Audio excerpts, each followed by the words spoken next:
בכל המועד פסח אנחנו מעבירים יחד סדנה בת יומיים בעין כרם, סדנת אביב, ולקראת הסדנה נפגשנו לדבר על שינוי והחיים. ואנחנו בעצם עושים את המפגש הזה אחרי שתכננו המון זמן. המון זמן האמת היא להקליט ביחד. ואנחנו רוצים לדבר על החיים ברוח ימימה. זאת אומרת, אני רוצה לדבר על החיים ברוח ימימה. במכלל רוצה לצחוק. אז זה מה שהולך לקרות. אז כן, בואי נתחיל. בעצם, אולי נתחיל לשאול אותך מה מעסיק אותך בימים אלה. איזו שאלה שקשורה לעבודה של ימימה מעסיקה אותך. שאלת חיים כזאת. שאלת חיים שקשורה. נקפוץ ישר למים. ימימה, יאללה, בואי נקפוץ ישר למים. אז אני חושבת שהשאלת חיים שמעסיקה אותי עכשיו, זה בתוך המערכות יחסים הכי אינטימיות. איך עושים מעברים? כשקורה משהו בדרך ואני פוגשת מישהו ואולי אני נעלבת ממנו ואולי זה לא מצא חן בעיניי, אז איפשהו שם אני מרגישה שאפילו העובדה שמשהו מתרחק, יוצר איזושהי אפשרות באמת גם להפעיל את הכלים שלא נרחיב עליהם כרגע יותר בקלות, ואיפשהו במקום שיש בו מערכת יחסים שאתה פוגש אותה כל יום, או לפחות באופן קבוע. המעבר הזה, מה שעולה אצלך בפנים או אצלי בפנים, אם זה יכול להיות עלבון או כעס, לחזור למקום שקט הרבה יותר מורכב. ואני מחפשת, משהו בי מחפש את המעבר הזה, לא לצפות מעצמי שזה לא יקרה לי, אלא יותר לשכלל את הנקודת מעבר הזאת מסוער ושקט. מסוער ושקט. אז כשאת אומרת נקודת מעבר, מה את עושה בנקודת מעבר הזאת? זאת אומרת, אני מחפשת, מה מצאת בינתיים? בינתיים מצאתי שלפעמים אני צריכה באמת איזשהו מרחק מהאירוע, מהרגע. זאת אומרת, אני צריכה באמת להוציא את עצמי, באופן פיזי אפילו, מה שקורה, להתרחק רגע כדי לאפשר לעצמי, להחזיר את עצמי למקום שבו אני יכולה להתבונן על המתרחש, ולא כשאני בתוכו. אבל מה קורה כשאי אפשר? יושבים באוטו ביחד, נוסעים נסיעה של 4 שעות, ואז אין לך לעצור ולהגיד, שנייה, טוב, בוא נעצור רגע את האוטו. לא, אפשר לעשות את זה, תלוי כמה ילדים יש באוטו באותו זמן, וכמה זמן צריך להגיע. עוצרים את האוטו, מיכל צריכה לרדת עכשיו מהאוטו, להירגע. או לשנות attitude, או לאפשר לעצמה להסתכל על המציאות בצורה אחרת, ולא תוך כדי ממש, לפעמים נדמה לי שהאוטו זה מאוד סימבולי. כי הרבה פעמים כשאנחנו בתוך איזשהו התרחשות, זה מרגיש כמו תא קטן כזה. אתה פתאום באיזה תא קטן. כאילו לחודה שם. בדיוק, יש איזה מין תחושת אין לה ללכת מפה. אז כשאת לחודה, את בעצם תגיבי מהדפוסים האוטומטיים שלך, כמו חיה לחודה כזאת שם. לא בהכרח שאני אגיב כי אני לחודה מהדפוסים האוטומטיים, זה יותר כמו אני אתקשה לעשות את המעבר במידה והופעל אצלי איזשהו חלק שהוא מסעיר אותי, אם נניח נעלבתי ממשהו שנאמר, או נוצר איזשהו ויכוח קולני, או אני אתקשה יותר לעשות את המעבר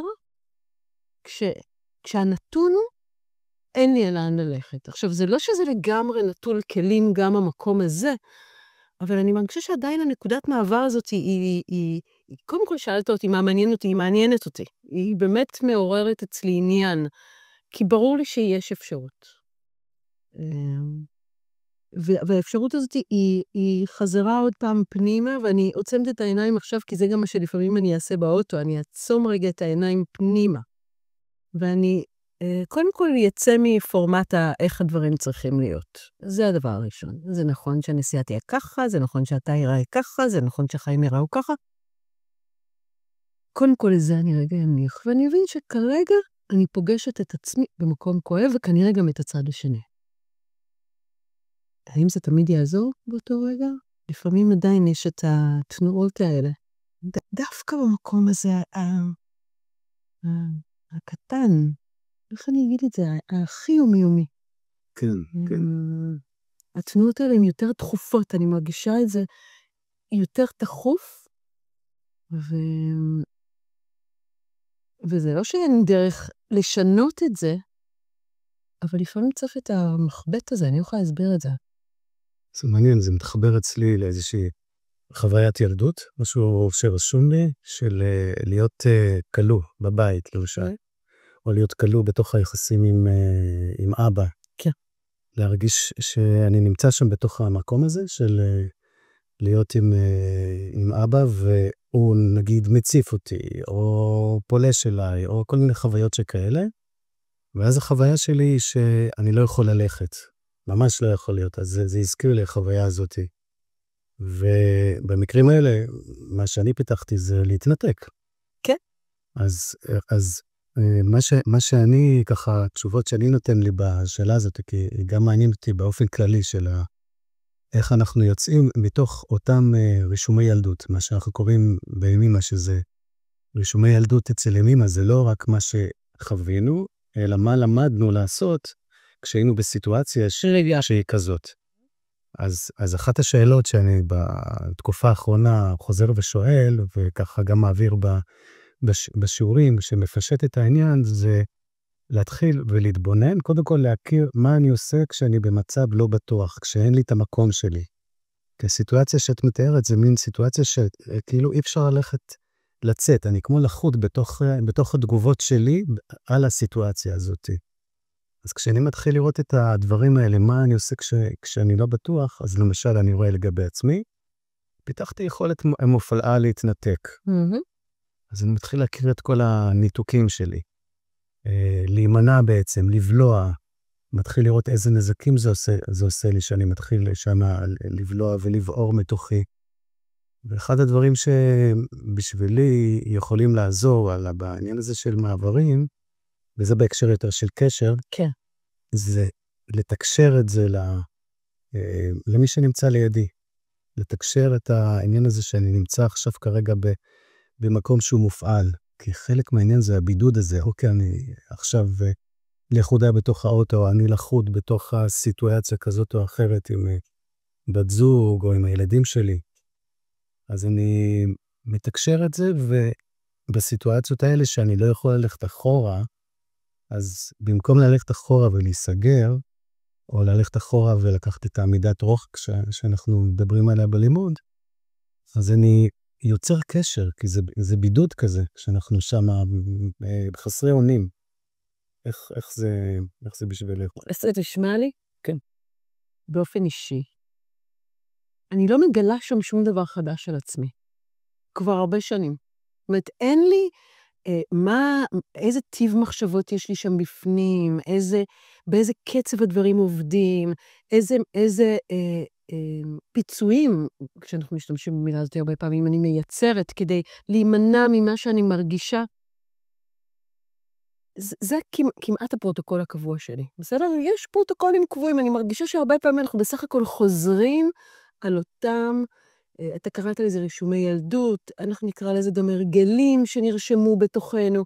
אנחנו חוזרים לאותם מקומות, ועדיין אני מגלה שאני מתנהלת אותו דבר. וכבר עשיתי את כל עבודת המחקר לטובת העניין. כבר עשיתי את עבודת המחקר, וכבר ישבתי וכתבתי על זה מלאכות מכאן ועד הודעה חדשה. ועדיין משהו בנקודה הזאת שהוא לא עובד. וזה בעצם השאלה זאת שאלת הבסיס, זה לא איך לגרום למשהו שעובד לעבוד. יש פה שאלה שמבחינתי יותר עמוקה. באיזה נוכחות אני פוגשת את עצמי כשמשהו לא עובד? לכל הסיטואציות העומסיות בחיים שלנו, אם זה כשאנחנו מרגישים לקודים, אם זה כשאנחנו מתעוררים מתוך רישומי העבר, אני רוצה להאמין שאנחנו מכירים אותם, לפעמים אנחנו צריכים להכיר אותם עוד קצת. השאלה שלי האמיתית עכשיו, ככל שאתה מדבר ואנחנו ככה בתוך זה לשמור על פנימיות יציבה, גם כשזה לא עובד. בעצם להסכים לזה שלפעמים זה לא עובד. להסכים לזה שלפעמים באמת להיות כמעט לארג'ית עם עצמי, אני רוצה להגיד. מה זה כמעט? באמת לארג'ית עם עצמי, הכי אנושית והכי פשוטה. לא לנסות לסדר את הדברים ככה שהם יתארגנו לי, אלא וואלה, עכשיו זה לא עובד לי. בנקודה הזאת זה לא עובד לי. ולהישאר בתוך זה, אתה יודע, התשובה שעונה לי על השאלה, יש את המשפט הזה שאני מאוד אוהבת בתוך הלימוד, יש לו איזה ניסוח כזה שאני לא יודעת להגיד אותו עד הסוף בעל פה, אבל השואלת שאלתו, ולא השיב עליה כאילו לא שאל את שאלתו. אתה מכיר את המשפט הזה? לא. זה משפט שמדבר, יש לה ימים החלקים שהיא מדברת על שאלת שאלות. והיא בעצם מדברת על שאלת שאלות, לא שמישהו יענה לי על השאלה, אלא ללמוד לשאול את עצמנו את השאלה, כדי שנתחיל פתאום להקשיב. אז תסביר את המשפט, תגידי אותו יותר לאט. זהו, שאני יכולה לשום אותו. הסיבה שאמרתי אותו כל כך מהר, כי אני לא מדייקת במילים. לא משנה, אז בואי... אבל כדי שיהיה לנו, הרעיון הכללי הוא, זה שבעצם, אחד הכלים ההכרתיים זה ללמוד לשאול שאלות את עצמנו, כי ברגע שאנחנו שואלים את עצמנו שאלות, אנחנו יכולים להתחיל להקשיב לתשובות שיש אצלנו בפנים. הרבה פעמים, אם אין שאלה, אז אנחנו גם בכלל לא יודעים שאנחנו רוצים לשמוע משהו אחר מהדבר הרגיל שאנחנו בדרך כלל, סליחה שאני אשתמש במילה הזאת, מלרלרים לעצמנו באופן קבוע. אומרים את אותו דבר עוד פעם ועוד פעם ועוד פעם. ותוך כדי זה שאני שואלת את השאלה, שאני כבר לא זוכרת, אז אנחנו נצטרך לראות אותה בהקלטה, עלתה לי גם התשובה. מה התשובה? התשובה האישית שלי. וזה מה שאני רוצה בעצם להדגים אולי כרגע, כי זאת התשובה האישית שלי. והתשובה האישית שלי אומרת, תניחי לביקורת על עצמך. זה מה שאני מבינה שזה נקודה שהיא אפשרית עבורי. זאת אומרת, היא משהו שאני יכולה לממש אותה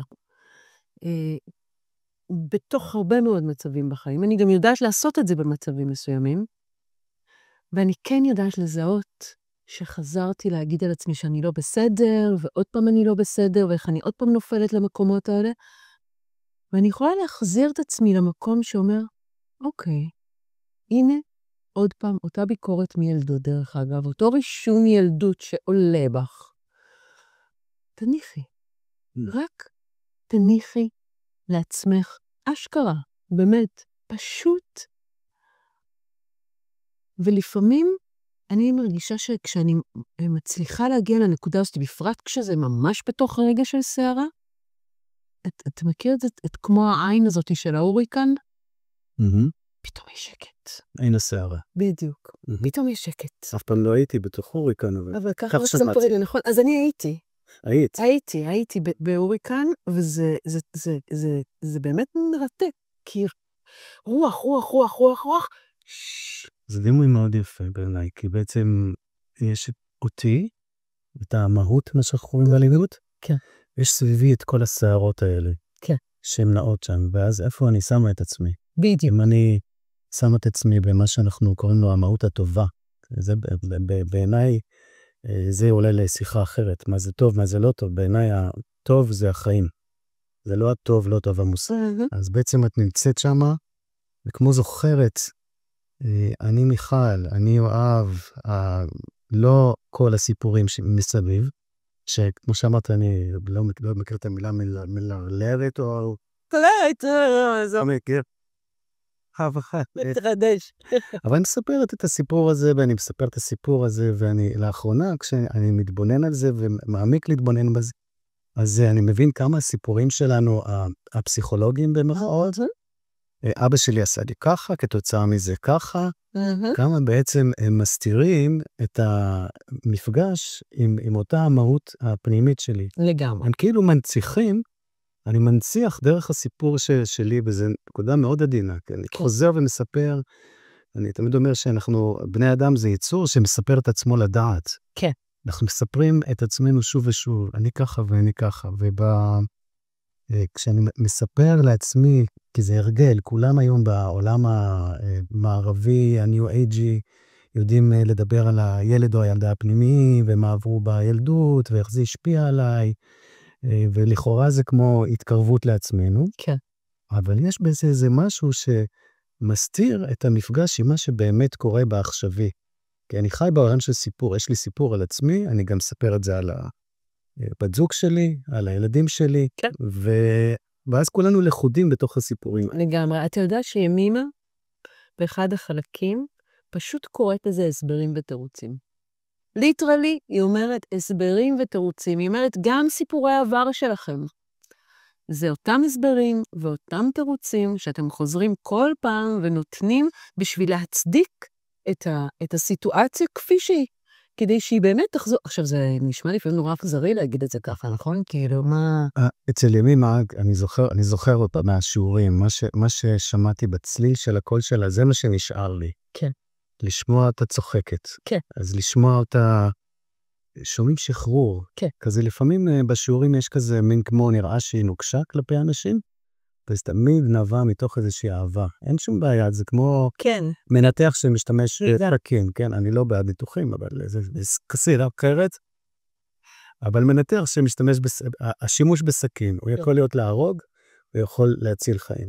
ולכן ההסתכלות הזאת לפעמים שיכולה להיות מכאיבה, כי זה נוגע בעניין הזה של לראות את הסיפורים ולשחרר אותם. לגמרי. זה הדבר הכי קשה לעשות. נכון. כי אז מה? נשאר בלי כלום לכאורה. פגוש את עצמנו ביום-יום, במפגש אחד מול אחד, ואז נראה גם, נשאר ערומים, לא מוגנים. אחד הדברים שמעניינים אותי, כמו ששאלתי קודם, מה אני עושה כשלא בטוח לי, מה אני עושה כשאני מרגיש שאין לי מקום, זה להסכים להודות, להסתכל, וזו העצירה הזאת שאולי לא מתאפשרת, היא לא מתאפשרת כשאנחנו סגורים במכונית של נסיעה של 4 שעות.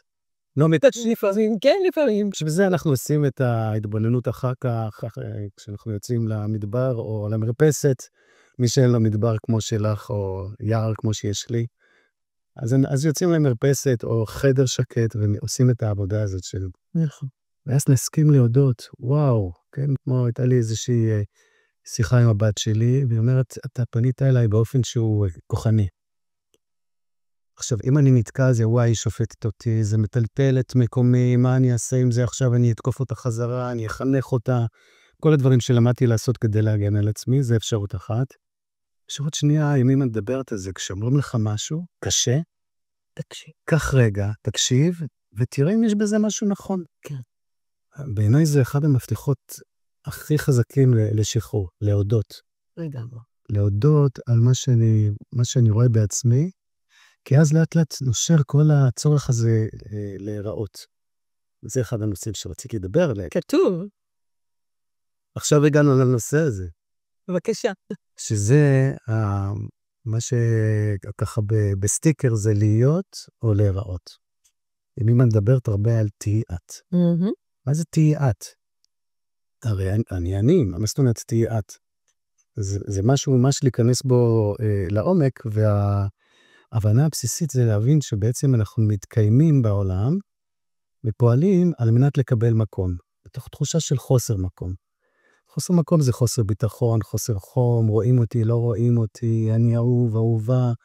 כל הדברים האלה גורמים לנו לרצות, כמו שהזכרת מילה פיצוי קודם, לפצות על התחושת חוסר הזאת, לקבל את המקום שלא קיבלנו, ואז מה שאנחנו עושים, אנחנו נראים כלפי חוץ. אנחנו פועלים על מנת להיראות טובים, שיאהבו אותנו, שיקבלו אותנו. אז יש לי בימה איזה משפט שנאהב שאומרת, שלא ייראה טוב, שיהיה טוב. ייראה טוב, זה על מנת שאני אקבל מקום, אז אני עושה פעולות. אולי אני אצטדק בפנייך, אולי אני אתקוף אותך, אולי אשים אותך. אני אמצא את הדרכים שיצדיקו את הקיום שלי, שאני עכשיו יקבל את מקומי חזרה. כי יכול להיות שזה אני אוריד אותך, יכול להיות שאני אעלה את מקומי, כן, אני אציג את עצמי באופן מסוים, אולי אני אהיה נורא נחמד, וזה להיראות. כן. להיראות זה קליפה חיצונית. ומה שמעניין אותי זה איך אנחנו חוזרים במקום להיראות להיות. והלהיות הזה זה עין השערה. זה לחזור לעין השערה שלך, ושם לפגוש את עצמי כפי שאני. גם אמרת שהכלי שלך זה להסכים לקבל את עצמי כפי שאני. שזה שורש, ממש אחד מהשורשים של הלימוד. ממש היכולת שלי להסכים, אבל היכולת שלי להסכים זה רק אם אני משחרר. העלית את המשפט להיות או להיראות. זה לא משפט שלי, מי זה? לא, זה מה שברור.